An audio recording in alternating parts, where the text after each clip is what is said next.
Hello.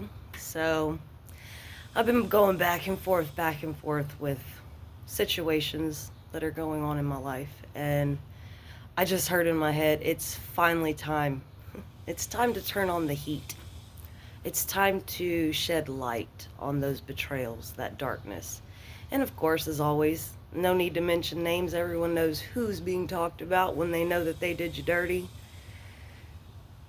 And it's hard. I know it's hard.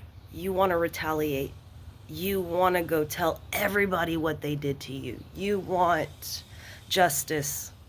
But I always have to remind myself, whether you believe in God or not, however you believe, it is vengeance is not mine. It doesn't belong to me personally. Because you have to understand, when you seek vengeance, you're trying to get justice when you don't even know if that person's done collecting their karma. You don't know if that person is done doing everyone else dirty. It's not for us to decide. It's for us to get stronger. It's for us to start realizing that person backstabbed me. I thought they loved me.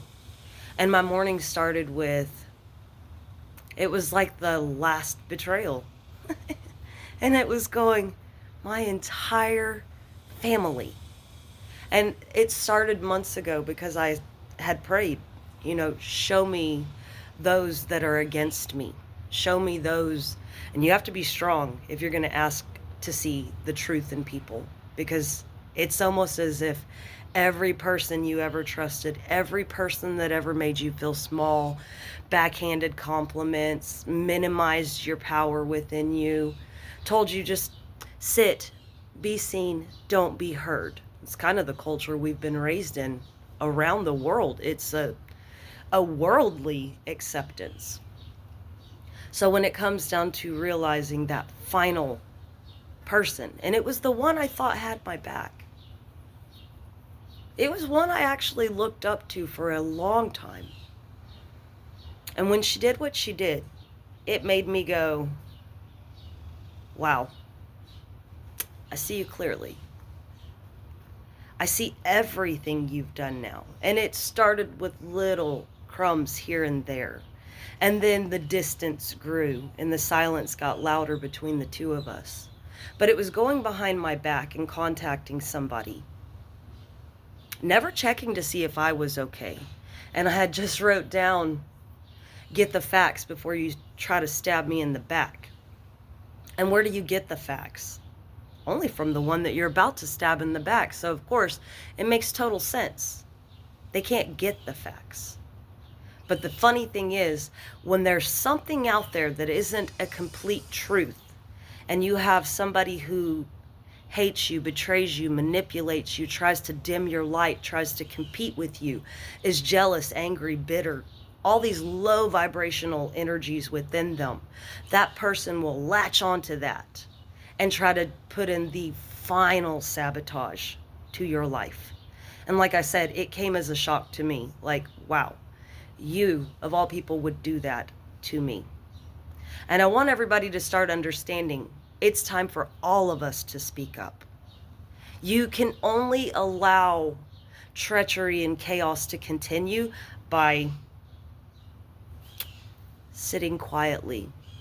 And yes, karma does come and serve justice.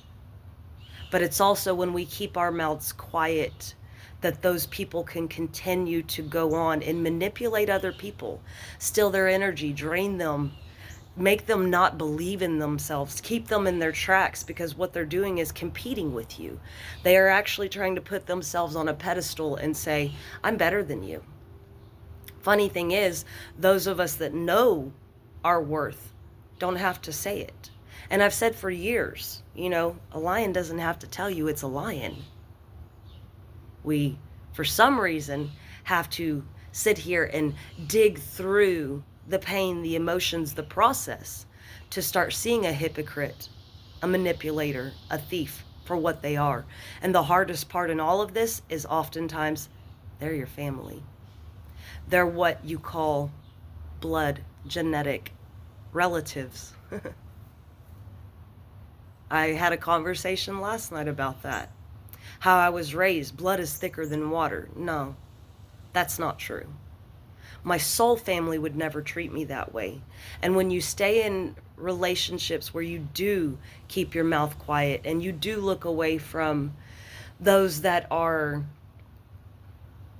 tearing everyone down so they can keep their seat of power, that's where you keep remaining away from your soul family, those that vibe with you, those that have the same heart as you.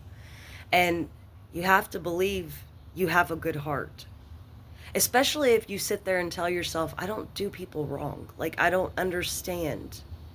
Why are people always coming at me? That's exactly why they're coming at you. Because you make them feel inferior and they think that they are superior. They want the world to keep them on some kind of pedestal, regardless if it's on sand. But they want to be seen as the one that is the greatest of them all. Let them live in their illusions. Let them remain delusional. But the one thing I ask is, do not let them continue to spread this plague among everybody who follows them. Because that's the thing with an energy vampire. That's the thing with someone who doesn't have their own 2 feet to stand on. They need something. They need a position in their life that allows them to go, but you need me. You'd be surprised to find out who the real drug dealers are, who the enablers are, who the ones that exist in your life that made everyone codependent on them. Because without them, you're nothing, right? The thing is, these are the people that often will charade the most. And when you get them out of your life, you'll see their world begin to fall apart. And when they're sitting there going, why? Why is this happening? At some point, they're reminded, wicked gets wicked in return. You cannot go around planting seeds of discord and believe that your life is going to become fruitful. You cannot sit here and believe that everything you do in the dark will never come to light. All it takes is a little bit of light to show the shadows. What's in the shadows? How the cockroaches begin to scurry. And don't worry when they try to destroy your name, because they will. The one thing you have to do is remind yourself, you know your worth. You know your heart.